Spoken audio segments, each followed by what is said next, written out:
Олай болмасын әрине, бірақ сіздерде де Айгүлдерде таныстық тоқтап қалып жатса, сонда сізден сөз салу болмай ма? Болса ханым, былай қысқаша қайырайын. Негізі мен көрген, яғни Дубайдағы көрген Айгүл мен Тәуіржан, бақытты Айгүл мен Тәуіржанның таныстығы бітпейді.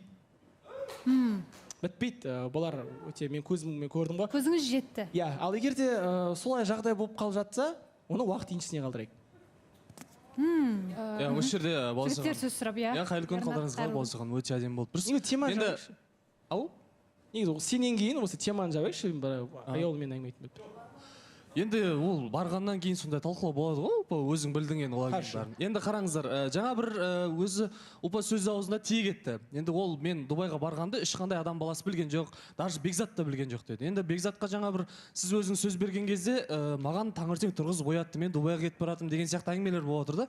Енді бұларда кім өтірік алдап отыр, кім дұрыс емес әңгіме айтып отыр деген сияқты, кім кімнен қорқып отыр деген сияқты әңгіме болып отыр да мысалға. Лично Бекзаттың өзіне сұрақ қойғым келіп отыр. Саған айтты ма или айтқан жоқ па? И ұлпаның өзіне де сол сұрақ. Қара енді Ернар мынандай болды. Ол Дубайға баратынымды білген жоқ деді. Ал бара жатқанын білдім. Баратынымды деген алдын ала уақыттан бұрын, Ал кетіп бара жатқан кезде білдім мен, білесің бе сол кезде. Ал ол айтты, жоқ, алдын ала мен билет алып қойдым, мен кетейін деп айтқан жоқ та маған. Сол кезде оятып айтты. Дейтін ештеңе жоқ оны. Андай бір типа сөздерден ұсталып қалдым деген сияқты айтып жатсың ғой сен. Ондай емес. Ондай керек емес. Мен айтып жатырмын, айтпасам мен сен айтпай ғой, мен де жынды емеспін ғой. Типа артын ашып беретін бұл баланың ше. Сөзден ұсталып қалдың өзің сен, өзің беріп қойдың ол. Баратқандағы, келатқандағы анау деген әңгіме жоқ уже. Сен по факту айттың. Мені Дубайға кетіп баратқан кезде оятты. Мен Дубайға кетіп баратырмын. Сен эфирге барасың ба деген ол. Маған бара жатқаны, о жаққа барған айтпады деген ол енді сау адамды жынды қылумен тең деп ойлаймын бека. Білді ма сонымен, білмеді ма? Жоқ, ұйқылы ояу болды. Бірақ та мен Жоқ. Сен олайша андай жоқ. Шынымен ше, андай бізді алдап отқан сияқты көрсетпей ақ қойшы. Саған қарашы андай ғой. Сол кезде оятты, маған айтты. Бірақ андай алдына билет алған кезде, Жанып кеттің сен, тыраштанбай сөйлей берсең нормально бәрі. Жоқ, неге тыраштанамын мен қуасың ба? Жоқ, маған бұның қарашы артын жапқаннан немесе артын ашқаннан маған қандай пайда? Өзің ойланып көр. Негізі Ернар, егер де былай қатты білгің келіп жатса, енді халыққа айтайық, шынымен де білген жоқ. Қазір эфирден шығамыз. Дәл сол моментте білгің келсе, мен саған өзіңе переписсын көрсетемін, және де Мейірім ханымды қасымызға алып аламыз, қалай болған барлығы. Негізі ол да күтпей қалды. Бұл менің баратқанымды білетін шығар, бірақ барғанымды точно білмейді да, өйткені билет алғанымды да айтқан жоқ.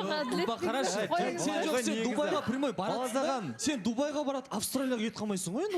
Ол да может қой Дубайға кетіп қалуы. Деттеген жеріңе Дубай деп айттың. Дубайға баратты, мен миың ауышып кетіп қалмайсың ғой. Былай да негізі Бейтейікші. Ернар, сене салайықшы. Бір әйтеуір бір алдап отқан сияқты отыр да, екеуі бір-бірін былай келіспей қалып отыр да негізі. Бір азанда бір қаскелеңге кетіп баратын деген сияқты айта салады екен да бұл кісілерде ше. Әділет негізі ше, бір сен андайсың, мен тағы да айтамын, сен суға сүңгейсің да, бірақ бір құрғақ шыққың келеді да, қазір шыға алмайсың сен құрғақ болып, үстің су болып қалды, көрдің ба? Қара наңғыра, сен бүйтіп айтасың. Бірінші Гүлжанмен осы жерде екеуің араларыңда сен Айгүлді бір қас болдыңдар. Ойбай, сағат сыйлады, ананы сыйлады, мынаны сыйлады. Көресің, мен балам не үшін билеп жүрсің деп айтады. Анау мынау деген әңгімелерді айттың да, одан кейін бір қас болып тартып алынмағаннан кейін бір Дубайға артынан барып бір сен өте ақылды адамсың негізі ше. Сен бұл жоспарына көштің уже, көрдің ба? Сен енді дос болып, жайлап жандарына жақындап, сен солай тартып алуға көшкен сияқтысың сен уже әрекетің. Сен сияқты ма? Ит сияқты? Сен сияқты. Иә, мен сияқты, жарайды. Мен ақ жаман бола берейші. Сен тоқтатшы, атака істемеші, мен айтып алайшы әңгімемді. Миым ашып кетті ше, не айтып жатқанын білмей қалдым қазір. Сен уже дос болып, жанына барып, жайлап жанына кіріп аласың да сен. Жайлап араласып, ойбай, екеуің бақыттысыңдар деп жүресің да, бір күні танысып тоқтаса бақ еткізіп сөз сала саласың сен. Қазірдің өзіне сен айта алмай отырсың, мен білмеймін, мүмкін өмір шығар, уақыт еншісінде шығар деп ше. Сен өте ақылды адам болып отырсың да, білмеймін, ақылды қу болып отырсың сен қазір ше. Білмеймін, бәріміз сенейік десек те бір екеуің өздерің ашық қойып отырсыңдар ғой, екеуің бір-біріңді ашық қойып отырсыңдар арттан. Жарайды енді андай ғой. Қараш, жаңа айтып жатсың ғой, жанына жақындап дос болып деген сияқты. Олар сол кезде бір рет көрісіңдер ғой негізі. Одан кейін сөйлестіңдер ме сендер WhatsApp-тан, келдіңдер ма, жай жеттіңдер ма? Оны араласу демейді ғой, жақын болып араласу, дос болып. Жоқ, енді планның басы келді ғой енді. Бірінші басы басталды. Енді ол жақта жақсы араласып алды. Енді Қазақстанда жалғастырады соны. Жоқ, Қазақстанда қырыламыз. Ақерке.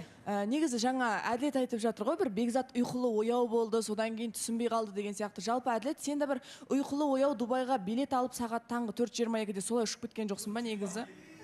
4:22-де ол Қайдан білесіз? ол вообще суббота Просто- болған зат қой. Иә, субботта болған зат, бірақ сол кезде жоспарлаған Баласа ханым, мен сияқтысыз. Бірдеңе сұрақ қояйын. енді мен айтайын да, мен вторник күні жоқ, сұрағын тыңдап алайық так, понедельник іштім. түсінген жоқ. Среда күні. әділет қазір тыңдап алайықшы. Тыраштанбашы енді, жарайды. Тыраштанған жоқ. Біраз қателік жасапсың, бір-бірден бәріне жауап беріп жатсың ғой. Енді неғып тыраштанасың? Енді бұл жерде мынандай ғой. 4:22 деген не ол? TikToktан көріп қалдым. Екеуіңіз 4:22-де таңғы серуенде ма, бір солай жүр екенсіздер. И сол нәрсеге бір сұрақ туындайды. Екеуіңіз до того 4:22-ге дейін қыдыратындай дәрежеде бір-біріңізге қызығушылықтарыңыз бар. Неге сен Дубайға кететінді ескертетін дәрежеде бұл қызды онда ондай бір үлкен адамның орнына қоймадың өзің өміріңде? Рахмет. Бұл жағдай жаңа 4:22 TikToктағы ол суббота күні болған болатын. Суббота, воскресенье, понедельник. Мен понедельник ұшып кеттім. Бірақ та 4:22-ден жүретінді мен аяулының өзінен сұрағым келді, қалай оған айтпайсың, өйткені ол туған күнде болды. Мен туған күннен кейін алып кетіп үйіне апарып тастадым. Жаңа үй жағында. Аяулым. Иә. Не деп отыр? Не дейді? Квартира ма? Не дейсің ба? дейді? Қайсысын айтқан? Рай сен ба? Аузына ие болды, түсіндің ба? Жаймен сөйлеп отыр. Мен Мен енді айтылайыншы, тұра тұршы. Мен туған күннен шықтым. Туған күннен шыққаннан кейін, иә, шығарып тастады, и чё? Иә, 4:22-де үйге шығарып тастады. Жоқ, и чё деп енді тіреспей-ақ қойыңыз. Тірес шығарған шығарғанша жоқпын мен. енді 5:22-де шығарса да бәрібір. Иә, ғой мен бізге. басқа Просто бұл қателіктері жерде бар шығар, мынандай иә, ғой. бірақтан именно мені аяулым, шығарып Ақеркенің тастағанда- айтып тұрғаны негізі былай айтады. Сіздер таңға дейін қыдыратындай дәрежеде екеуіңіз бір-бірлеріңізде керемет таныстық болса, онда жауапкершілік те болу керек еді. Сіз бір ауыз неге ескертпей кеттіңіз деген әңгіме. Иә, ол жай. Егер Мына де жерде- алыстан араласып жүрсеңіздер, онда айтпасаңыз. Былай болды. Енді айтайық. Мен Бекзатпен жүрген болатым. Бекзаттың досы машина алған. Ой, Погорда жүрген кезде, сосын аяулымның құрбысы жазды маған. Аяулымға плохо. Кәдімгідей ол қатты ауырып жатыр. Можешь ее забрать деді. Сосын мен келдім. 3:50-де ма, қателеспесем, туған күніне алып кеттім. Сосын біздер екеуміз бірге үйіне апарып тастадым. 4:22, 4:28-де мен құрбысына жаздым. Помню. Ана дома дедім. Сен ше деді. Точно деп айтыр да? Я дедім. Болды. Осын Бекзат келіп мен сол районнан алып кеткен болатын. Сол жаңағы ЖК Думанда.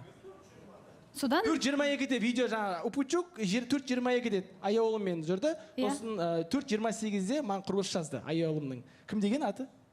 Айжан. Аяжан деген жазды. Иә. Типа апарып тастадың ба дедім. Мен все, ана дома дедім. Точно деді. жақсы, сіз айттыңыз. Содан кейін Бекзат екеуіңіз Бекзат ұйықтап келіп қалдыңыздар. Жоқ, дәл шығыдырдық. Онда Бекзат ұйқылау қашан болды? Жоқ, ол дейтін суббота болды. Біз понедельник, мен понедельник кеттім. Басқа күнгі. Я балауса ханым. Баласа ханым, біз айтайықшы. Айтыңызшы. Негізі маған бір нұсқа келіп отыр.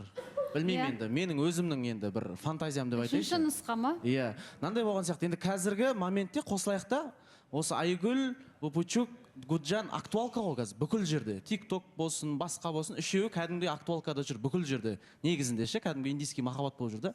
Бірақ мен ойлаймын да, андай бір нұсқа келді маған. Кім әділетті де, негізі Тәуіржан или өздері бір істеген нәрсе сияқты осының бәрін қолдан жасап алған сияқты деп бір ой келеді маған.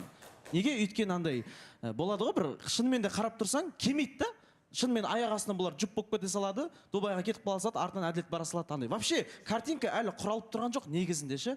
По идее қарап тұрсаң, бірақ шынымен де сол әділет жаңағындай кім жаңа бәрі үшеуі бір құрастырып алған сияқты осы нәрсені сен келдіп. Өйткені бір минут. Өйткені бізде мысалы Инстаграмда история бірдеңе салған моментте сен күшті жерде ғана саласың ғой мысалы. Бәрін салып жүрмейсің, от үйді. И сол моментте просто бұл өзің бөлек жүрген салып қоя салады, что ешкім түсінбей қалсын, білмей қалсын деген сияқты. А так былайынан бірге жүріп, постоянно сондай бірдеңе болған сияқты. Менің нұсқам бұл. Мен тағы да айтамын, Әлішер, сен ол эфирде болмадың. Мен сценаристер емес, мен Құдайдың жазғанымен жүрем. Солай болып қалды. И және де айтайын, егер де Гүлжан мені шынымен де шақыратын болса, мені басқа күшті районда өзі басқаша неде шақыратын еді. Реально мен егер де жігітше айтамын, ешқандай ол Гүлжанна маған келшейш, қызық болады деген әңгіме болған жоқ. Осыған мен Алишердің пікіріне қосыла кетемін, негізі жақсы айтты осы жерде ше. Өйткені енді бұл үш кісі негізі бір-бірінің артын ашпайды. Өйткені бұл үш кісі де бір кемеде кетіп бара жатыр да қазір.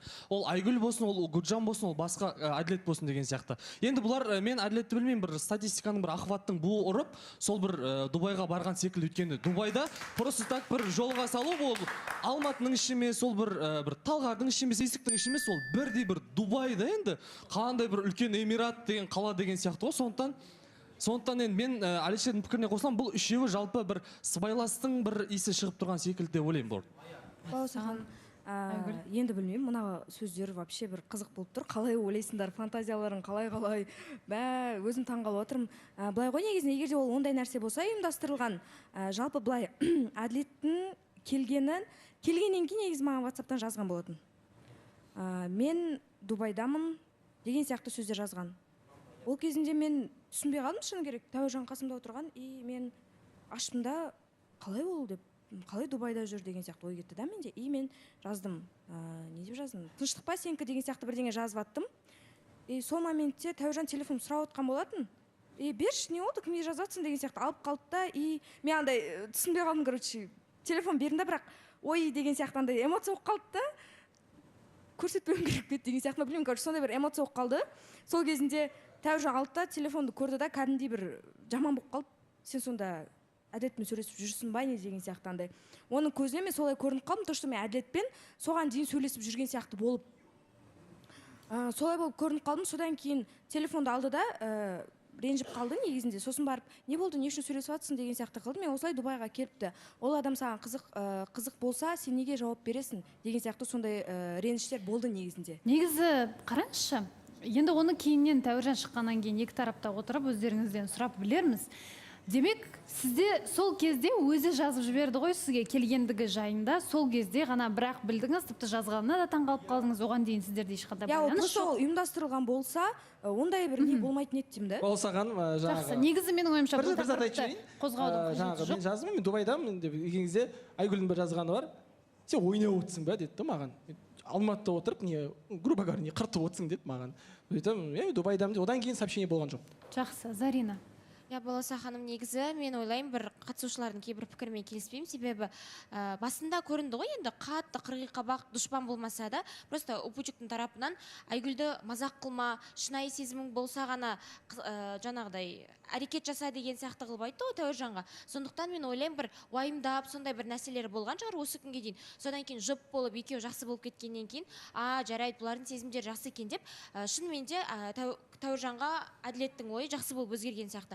Ал Айгүл шынымен де білмейді оның келетінін, келген кезде ғана біліп, тіпті жаңағыдай ұрыстар болып қалған сияқты, бір ешқандай артық ойнату, онда ештеңкені мен көріп тұрған жоқпын. Барлық шынайы. Жоқ, негізі бәрі соқыр ма, білмеймін енді. Жарайды, ол вариант мен просто ол нұсқам ғой, менің фантазиямды басында айтып кеттім мен. Бірақ негізі по-любому жаңа сен айттың ғой, мен Құдайдың жазғанымен жүремін деп. Құдай негізі ниетке қарап береді. Значит, сенің ниетің шынымен де сол Дубайға барып, әйтеуір бірдеңе сол Айгүлдің бір көріп қалу деген мақсат болған сияқты негізі. Жоқ, қара, Зарина, любой адам бір мемлекетке барса жұмыспен, сен жұмысыңды саласың ғой. Сен татаво бір андай бір адам көрмейтін жұмыс істеп жатқан жоқсың мысалы. Міне мен осындай жұмысқа мен келдім. Сен бір рет болсын бір жұмысыңды салып қойсаң, міне осындай жұмыспен келдім, міне осымен келдім деген сияқты. Сол кезде кішкене сенімдірек болатын ба еді деген ойда. Ал сен онда ештеңе салмағаннан кейін, конечно, любой халықтың бәрі сөйтіп жазып жатыр негізінде. Білмеймін, енді екеуін көрдік қой, өте бақытты екен, мен реально. Оған сөз жоқ енді. Баласа ханым, мен ойлаймын да, Алишер ғана солай ойлайтын сияқты, барлық халық редакция деп емес, себебі Айгүл де бақытты болуға лайықты, Тәуіржанмен бірге Әділет те өзі бақытты болуға лайықты деген сияқты нәрсе ғой. Қазір сен как будто Айгүлге қарап, сен мүлде бұндай нәрсеге лайық емессің, сенікі өтірік деген сияқты болып көрініп тұрған сияқты болды маған. Жоқ, причем Баласахан, менің де ойымда сондай ой келіп тұрды негізі. Алишер, сен өзің сияқты көресің ау деймін бүкіл адамды, сен де редакцияны алдап қаншама жүрген кездеріңде болды, аягөзде алдап, мысалы мына жерде де маған алдап дегендей ғой, сен өзіңді алдап жүргеннен кейін бүкіл нәрсені Упучокты да, елебі Айгүлді де, Тәуіржанды да ондай өтірікші қылудың қажет жоқ деген. Әділет дей берші, Упучок демей. Қай разница? Сен осы басқа негізі қатысушыларда басқа айтатын әңгіме жоқ қой менің тарапымнан. Сол бір косякты көреді, бұл сонымен ғана. Сен сонымен ғана. Либо травма алсаң, травма алдым деп айтайын. Жақсы, рахмет Алишер. Нұрай, бізде дәл қазір жарнама, жарнамадан кейін бұл әңгіме